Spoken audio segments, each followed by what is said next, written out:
Well, it was complicated enough growing up in Blackline with the border, especially when you had to cross the border. There was customs there, and you'd be checked out were you carrying any illegal goods. I mean, illegal goods such as food and any other. If you had a car parts, you'd be checked. Your car would be checked for car parts.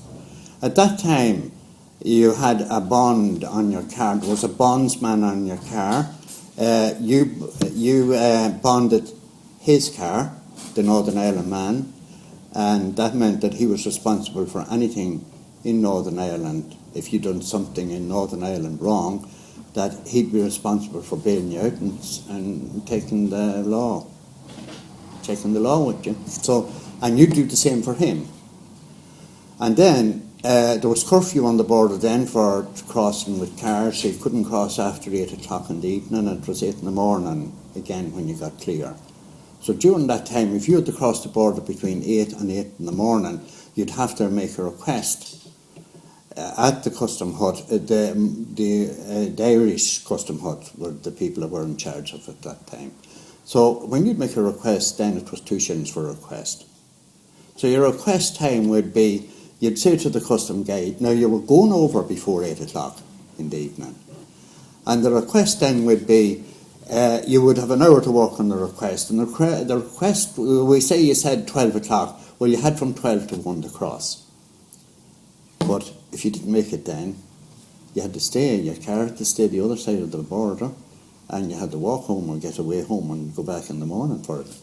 So 2 shillings that time was quite a bit of money, because 2 shillings would buy you 20 cigarettes and a box of matches. Today, here in Ireland, it would cost you €10. But the biggest racket here was the trade in the foxes. There was a pound of a bounty on a fox here, you know, and they paid a pound in Beltru as well.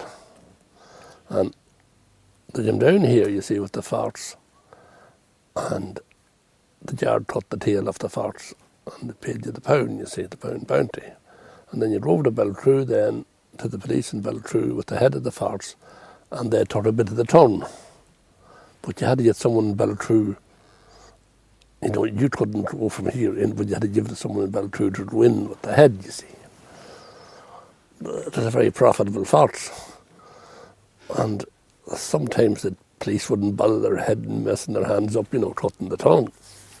And then it would go down to some fella in Letterbreen or someone, he would win a Letterbreen.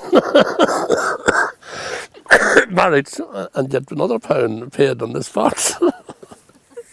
It went on for a right few years. And they never caught it on.